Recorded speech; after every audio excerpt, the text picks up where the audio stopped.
আসসালামু আলাইকুম, সবাই কেমন আছেন? আশা করছি সবাই ভালো আছেন। আল্লাহর রহমতে আমরাও ভালো আছি। তো অনেক দিন পরে আরেকটি ভিডিও নিয়ে চলে আসছি, প্রায় 7-8 দিনের মতো। কারণ এত গরমে কিছুই ভালো লাগছে না। তাছাড়া আদিয়ানের এক্সাম ছিল, আর আমরা যেহেতু টপ ফ্লোরে থাকি আমাদের অবস্থা অনেক খারাপ, বুঝতেই পারছেন।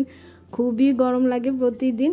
তো আশা করছি আমার সাথে থেকে পুরো ভিডিওটা দেখে নেবেন। আর ভিডিওটার কোনো অংশ যদি একটুও ভালো লেগে যায় তাহলে অবশ্যই সাবস্ক্রাইব করে দিবেন, আর একটি লাইক দিয়ে আমার পাশেই থাকবেন।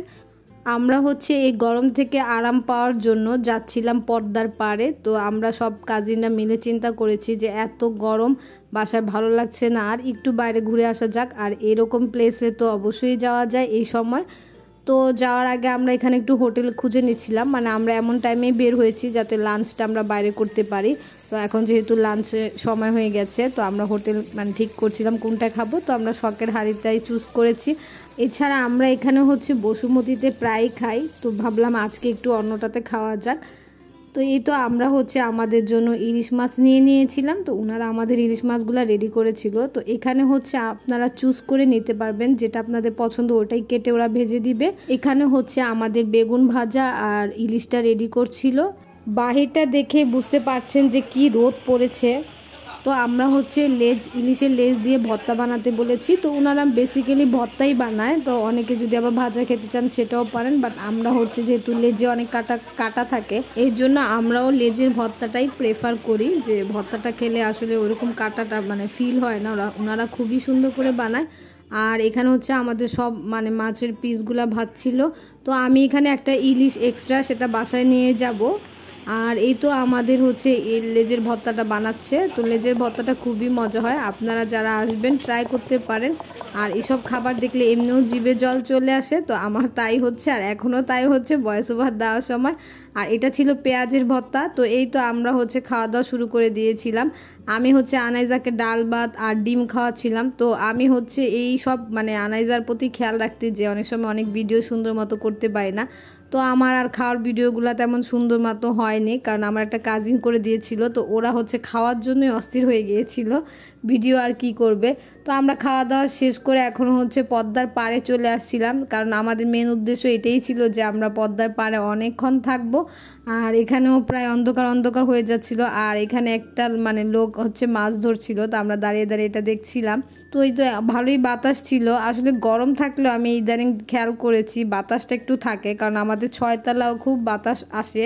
তো ভালোই বাতাস ছিল। আর এখানে নদীর পাড়ে আমরা অনেকক্ষণ বসেছিলাম, আমরা চা খেয়েছি আর অনেকক্ষণ ছিলাম নদীর পাড়ে। তারপর আনাইজাও ছিল, ও খুব মজা পাচ্ছিল, ও আমার সাথে বসেছিল অনেকক্ষণ।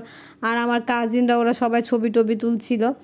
আর এখানে এই ভাইয়াটা কেঁচো দিয়ে মাছ ধরছিল, তাই আমি একটু দেখালাম যে কিভাবে ওনারা হাত দিয়ে কেঁচো ধরে। আর এই তো আমি আর আনাইজা এখানে অনেকক্ষণ ছিলাম বসে। আনাইজা একটু আবার পানি ধরছে, বাট আমি কিন্তু একবারে কর্নারে বসি নাই, কারণ এর পরেও অনেকখানি যে পাথরের মতো জিনিসগুলা ছিল। আবার নৌকাটাও যে ছিল, লোকটাকে জিজ্ঞেস করেছিলাম যে কতটুকু পর্যন্ত, পর বলেছে যে না অনেক দূরে, আরও গভীর। তো এই জন্য আমি একদম একটু সামনেই বসেছি, অত দূরে যাইনি, কারণ ওইখানে আরও পাথর টাথর ছিল। আর এখানে আমার কাজিনরা সবাই ছবি তুলছিল। তো যাই হোক, গরমে একটু হলেও আরাম লেগেছে।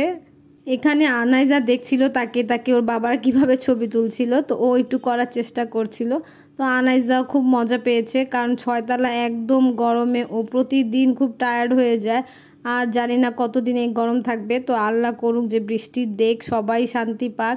তো এই দোয়াটাই মনে মনে করি। তো যাই হোক, পদ্মা পার্ক ঘোরাটুরা শেষ হয়ে এখন আমরা চলে এসেছিলাম প্রজেক্ট হিলসায়। তো এখানে আসলে খুবই এক্সপেন্সিভ, তো তাই আমার আগে কখনো আসা হয়নি। আমার মনে হয় এখানে এসে ইলিশ খাওয়ার চাইতে ঘাটের ইলিশ খাওয়া খুবই ভালো। তবে প্রজেক্ট হিলসাটা খুবই সুন্দর, আর আমার এসে খুবই ভালো লেগেছে। তবে আমার আসার ইচ্ছা ছিল সব সময়। তো আমার ইচ্ছার কথা শুনে আমার কাজিন বলল যে চল তোরা আজকে নিয়ে যায়। তো ওই আমাদেরকে নিয়ে আসছে। তো আমি ভাবলাম যে যাওয়া যাক। তো এই তো চলে আসলাম আমরা প্রজেক্ট হিলসায়। আর এটার হচ্ছে ডেকোরেশন এত সুন্দর করেছে, তো এক্সপেন্সিভ তো হবেই, কারণ যেহেতু এত কষ্ট করে ওনারা করেছে, টাকা তো একটু বেশি নেবেই খাবার দাবারে। তো এই তো আমার খুবই ভালো লেগেছে প্রজেক্ট হিলসাটা, আর খাবার দাবারগুলোও খুব মজা ছিল। তো এখানে এসে আমাদের মানে চিন্তা ছিল আমরা হচ্ছে ঠান্ডা ঠান্ডা কিছু নিব, কারণ যেহেতু অনেক গরম বাইরে। তো আমরা হচ্ছে কোল্ড কফি অর্ডার দিয়েছিলাম, আর আদিয়ান একটা জুস অর্ডার দিয়েছিল, আর চিকেন ফ্রাই। আর এখানে আমরা হচ্ছে গল্প করছিলাম কাজিনরা। তবে খুবই মজা হয়েছে, আজকের দিনটা খুব ভালো কেটেছে আলহামদুলিল্লাহ। তো এই তো আদিয়ান জুস খাচ্ছে। আদিয়ান হচ্ছে গাড়িতে থাকলে ওর আবার শীত করে, তো এর জন্য ও সবসময় একটা জ্যাকেট রাখে গাড়িতে, কারণ ও আবার একটু ঠান্ডার প্রবলেম আছে তাই। আর আমার হাজব্যান্ড একটা কফি নিয়েছিল, আর এই তো আমাদের চিকেন ফ্রাই। তো সব মিলিয়ে দিনটা ভালোই কেটেছে। তো আমরা হচ্ছে টুকটাক খাচ্ছিলাম এখানে এসে, আর খুবই মজা করছিলাম। তো এখন হচ্ছে বিল কে দিবে, তো আমার কাজিনেরই দেওয়ার কথা ছিল। তো তারপর আমরা একটা ফান করছিলাম যে দেখি কার কার্ডটা নেয়। তো যেই কাজিনের বিল দেওয়ার কথা ছিল ওর কার্ডটাই উঠিয়েছে লোকটা। এতক্ষণ পর্যন্ত ধৈর্য সহকারে যারাই আমার ভিডিওটি দেখছেন তাদের আশা করছি কোনো অংশ ভালো লেগে গেলে অবশ্যই সাবস্ক্রাইব করে দিবেন, আর একটি লাইক অবশ্যই দিয়ে দিবেন। আর অলরেডি যারা এই কাজটি করে ফেলেছেন তাদেরকে অনেক অনেক ধন্যবাদ। আর আমি আপনাদেরকে একটি কথা বলতে চাই যে আমার ভিডিও নন সাবস্ক্রাইবাররা অনেক দেখে, প্লিজ আপনাদের যদি ভালো লাগে তাহলে সাবস্ক্রাইব করে দিবেন। তো আনাইজা সবাইকে এখানে নিয়ে আসছে এই ডল গেমসটা খেলার জন্য। তো আদিয়ান হচ্ছে কয়েকবার খেলেছে, তবে পারেনি। তো মানে প্রত্যেকবারে হয়তো 50 টাকা করে, কারণ আমার কাছে মনে হচ্ছে মেশিনটা একটু দুর্বল, কারণ মেশিনটাতে পুতুল আটকাচ্ছিল, বাট যখন উঠিয়ে নিয়ে আসতেছিল আরেকটি জায়গায় রাখার জন্য তখন ঠাস করে পড়ে যাচ্ছিল। আর আনাইজা খুবই ট্রাই করছিল কোন দিক দিয়ে বের করা যায় পুতুলগুলা, তো ও খুবই একটুখানি ট্রাই করে আর করছিল না। তো এই যে এইভাবে পুতুলগুলো আটকাচ্ছিল, বাট এরপরে আর মানে উঠছিল না এরকম। তো আমার কাজিন একটা ও অনেকখানি উঠিয়ে ফেলেছিল, বাট আবার ঠাস করে পুতুলটা পড়ে গেছে। তো যে এরকম হচ্ছিল বারবার। তো যাই হোক, আজকে খুবই মজা লেগেছে। আমি ভিডিওটা আর বড় করব না, আর যাদেরই ভালো লাগবে তারা অবশ্যই সাবস্ক্রাইব করে দিবেন, আর আমার পাশেই থাকবেন। আর এই গরমে সবাই বেশি বেশি পানি খাবেন, আর হচ্ছে জুস খাবেন, নিজেকে সুস্থ রাখবেন। আল্লাহ হাফেজ, সবাই ভালো থাকবেন। আসসালামু আলাইকুম।